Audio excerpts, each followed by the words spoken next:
এত তাড়াতাড়ি বললে আগে শ্মশানের দরজা খুলবে? অনেক আছে ভোগান্তি এখনো।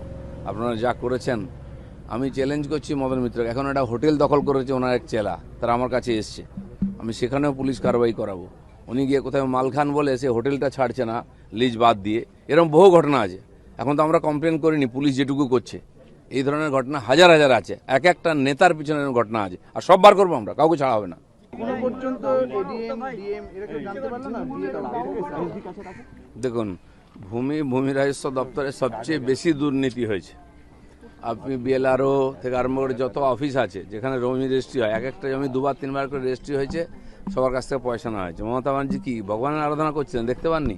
টুলু মণ্ডল বা এই ধরনের লোকেরা আজকে নাম আসছে, সরকারি জমি লুট করে সরকারি জায়গায় বাড়ি বানিয়ে, হোটেল বানিয়ে, রিসর্ট বানিয়ে, বাংলো বানিয়ে এরা বসেছিল। কেউ দেখেনি কেন? তো মমতা ব্যানার্জিও বেনিফিশিয়ারি এর থেকে, তার পরিবার বেনিফিশিয়ারি। ডিএম থেকে আরম্ভ করে উনি মাথায় বসে আছেন কেন? আজকে আমরা গিয়ে মাঠে গিয়ে দেখতে পাচ্ছি কি হয়েছে না হয়েছে সমস্যা। উনি কোনোদিন খোঁজ নেননি। অন্য কোনো মন্ত্রীর সই করার অধিকার ছিল না, তার বাড়ি বসে থাকতো, কাটমানি পেয়ে যেত। তার পরিণাম এটা হয়েছে, পশ্চিমবাংলাটা বিক্রি হয়ে গেছে, দখল হয়ে গেছে আজকে। আব্দুল বারিক বিশ্বাস সম্পর্কে টুলু মণ্ডলের আত্মীয়ের বেহাই একসাথে, আমি তো বেয়াই বলছি না, চোরে চোরে মাসে তো ভাই। এই সমস্ত নেক্সেস যারা করছে, দেখুন একটাকে টানুন, সব ডোর বেরোবে, কোথা থেকে কোথা সম্পর্ক আছে, শেষ পর্যন্ত কালীঘাটে গিয়ে পৌঁছে যায়, সেখানে কেউ হাত দেয় না। তো এই জন্য এক জায়গায় হাত পড়েছে, এবার ধীরে ধীরে কান টানলে মাথা পর্যন্ত চলে আসবে, অপেক্ষা করুন। তার মানে একটা নেক্সাস যেটা আপনারা বারবার বলেন বা বলতেন যখন বিরোধী দলে ছিলেন, অনুব্রত মণ্ডল বীরভূম, সেখানে একটা 500 কোটি টাকার স্ক্যাম আছে। এই 500 কোটির মধ্যে এইগুলো কি সমস্ত টাকা? কারণ সোনা যেগুলো উদ্ধার হয়েছে এগুলো ইন্ডিয়ান মেড নয়, এগুলো সুইজারল্যান্ডের সোনা, এগুলো ভারতে পাচার করে গোপনে আনা হয়েছে। দেখুন, আজ কেষ্টমণ্ডলকে ধরা পড়েছে বা খোলাখুলি করতো বলে সবাই জানতেন, আপনারাও জানতেন। ওইখানকার কোনো মিডিয়ায় কোনোদিন একটা তার বিরুদ্ধে লেখেনি। সেইখানকার মিডিয়ার লোকেরা এখানে সল্টলেকে নিউ টাউনে এসে ফ্ল্যাট কিনেছে, তারা সবার উপকার পেয়েছেন, তার বিরুদ্ধে একটা কোনোদিন লেখেনি কেউ, একটা এফআইআর কেউ করেনি।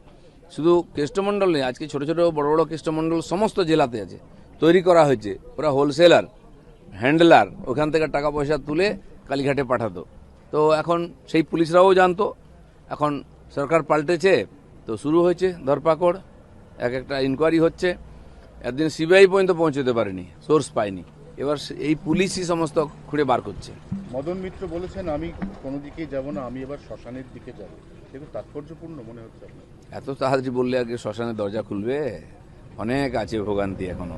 আপনারা যা করেছেন, আমি চ্যালেঞ্জ করছি মদন মিত্রকে। এখন একটা হোটেল দখল করেছে ওনার এক চেলা, তারা আমার কাছে এসছে, আমি সেখানেও পুলিশ কারবাই করাবো।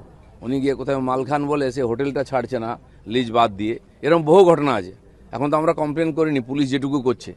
এই ধরনের ঘটনা হাজার হাজার আছে, এক একটা নেতার পিছনে ঘটনা আছে, আর সব বার করবো আমরা, কাউকে ছাড়া হবে না। এনসিপিআই খুব বিড়ম্বনায় পড়েছে। এনসিপিআই এখনো পর্যন্ত 20, এই সংখ্যাটা 2 আজকের মধ্যে কমে যেতে পারে, আগামীকাল সেই সংখ্যাটা কমে 17 হতে পারে। সমস্যা যেটা হবে শুধু এনসিপিআই নয়, অভিষেক বন্দ্যোপাধ্যায় তাদের সঙ্গে কারা কারা আছেন এই মর্মে তো ওম বিড়লাকে চিঠি দিয়েছেন, এবার সেই চিঠিটা বারবার রিড্রাফট করতে হবে। অতএব বিষয়টা এখন একদম জগাখিচুড়ি পাকিয়ে গেছে। দেখুন, টিএমসি পার্টিটা প্রথম থেকেই জগা খিচুড়ি ছিল, এখনও তাই আছে। যে কটা ভোটে জিততো ওরা গায়ের জোরে জিততো, পুলিশ দিয়ে মারপিট করে জিততো। ইলেকশন যদি সত্যি সত্যি হয়, সব জায়গায় ফল তার মতো রেজাল্ট হবে, 4th পজিশন, জামানত জব্দ হবে। কারণ যারা জিতে গেছেন তারা এখন বিড়ম্বনায় পড়েছেন যে আরও 2 বছর 3 বছর কাটাতে হবে।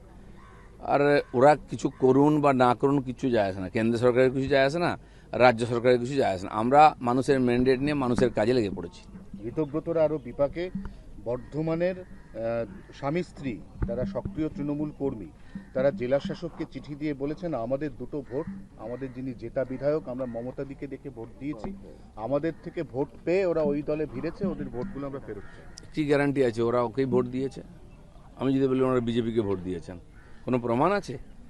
এসব নাটক চলবে, এইসব নিয়ে মানুষ যেন বিভ্রান্ত না হয়। যারা একদিন ড্রামা করেছে, লুটপাট করেছে, তাদের কথা ভুলে যাওয়াই শ্রেয়, নাহলে শরীর স্বাস্থ্য খারাপ হবে ভেবেচিন্তে।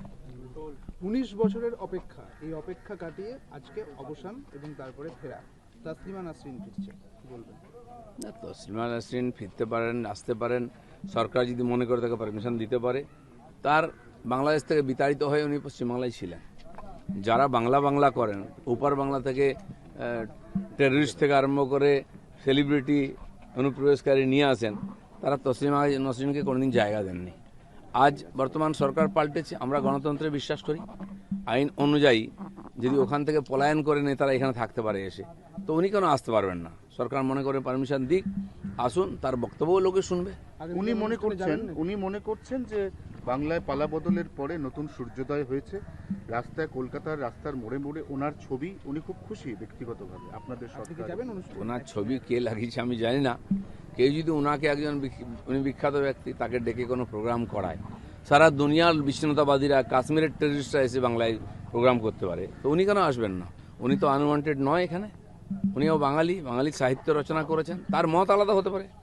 ভারতবর্ষের মানুষের কৃষ্টি সংস্কৃতির মধ্যে যেটা আছে, সব মতকে সম্মান দেওয়া। 4 বাক্যে আমরা ঋষি বলেছি ভোগবাদীকে। তো উনি আসবেন, ওনার বক্তব্য কেউ শুনবে, কেউ যদি মানবে, কারো বাধ্যবাধকতা নাই, কিন্তু তাকে না আসতে কেউ মানা করতে পারে না। দাদা 3 তারিখে ব্রাজিলের সঙ্গে ভারত বনাম ব্রাজিলের এবারের বিশ্বকাপের অন্তত 4-5 জন তারকাও সেখানে খেলবেন। প্রথম কথা, আপনি একজন ক্রীড়াপ্রেমী মানুষ, আপনি দেখতে যাবেন কিনা, আর এই বিষয়টাকে আপনি ওভারঅল কি চোখে দেখছেন? দেখি, আমার কাছে তো নিমন্ত্রণ আসুক, দেখি, খোঁজ খবর নেই। 3 তারিখ আছে, 3রা অক্টোবর, পুজোর আগে। ভালো, একটা ভালো ফেস্টিভ্যাল হবে। মেসিকে নিয়ে এসে যে কালিমা লিপ্ত হয়েছে বাংলার ফুটবল, কমপক্ষে ব্রাজিলকে নিয়ে এসে এটা ধোয়ার একটা সুযোগ এসছে, পাপ ধোয়ার। বাঙালি ফুটবল প্রেমী, ফুটবলের প্রেম রয়ে গেছে, ফুটবল আর নাই পশ্চিমবাংলায়। আমি সেদিন খেলা দেখতে গেছিলাম, ডুরান্ড কাপ ডার্বি ম্যাচে মোহনবাগান ইস্টবেঙ্গল বসে খেলছিল, আমরা স্টেডিয়ামে দেখে এটাই প্রথম আলোচনা ছিল, এই দুটো বাঙালি ক্লাব খেলছে, কজন বাঙালি আছে প্লেয়ারের মধ্যে? 2-3 জনের বেশি নাম পাওয়া গেল না। আমি তো ইদানিং অত খোঁজ রাখি না। তো এই হচ্ছে বাঙালির ফুটবল, যেখানে বাঙালিই নাই। আমি আশা করব ব্রাজিল আসুক, আর্জেন্টিনা আসুক, বাংলার ফুটবলের জন্য যেন কিছু হয়। খেলার কথা যখন উঠলোই, হুমায়ুন কবির মোহামেডান স্পোর্টিং ক্লাবের সভাপতি হওয়ার পর 1.5 কোটি টাকার চেক দিয়েছিলেন, ওই চেকটি বাউন্স হয়ে গেছে। মানে 3বার চেক দিয়েছে 50 লক্ষ টাকা করে, 3বারই 3টে 50 লক্ষ চেক বাউন্স হয়ে গেছে হুমায়ুন কবিরের দেওয়া চেক। যাই হোক, হুমায়ুন কবিরের ইতিহাস যারা জানেন তারা অবাক হবেন না এটা নিয়ে। আপনি কি আরেকটু কিছু বলতে চান এই চেক বাউন্স নিয়ে? না, আমি কিছু বলতে চাই, আমি কেন বলবো? পুলিশ বলবে, ব্যাংক বলবে, আর যারা পেয়েছে তারা বলবে। বাউন্স তো উনি নিজেই সবসময় বাউন্স হতে থাকেন, চেক তো সাধারণ ব্যাপার। এত তাড়াতাড়ি বললে আগে শ্মশানের দরজা খুলবে? অনেক আছে ভোগান্তি এখনো। আপনারা যা করেছেন, আমি চ্যালেঞ্জ করছি মদন মিত্রকে। এখন একটা হোটেল দখল করেছে ওনার এক চেলা, তারা আমার কাছে এসছে, আমি সেখানেও পুলিশ কারবাই করাবো। উনি গিয়ে কোথায় মাল খান বলে সে হোটেলটা ছাড়ছে না লিজ বাদ দিয়ে, এরকম বহু ঘটনা আছে। এখন তো আমরা কমপ্লেন করিনি, পুলিশ যেটুকু করছে। এই ধরনের ঘটনা হাজার হাজার আছে, এক একটা নেতার পিছনে ঘটনা আছে, আর সব বার করবো আমরা, কাউকে ছাড়া হবে না।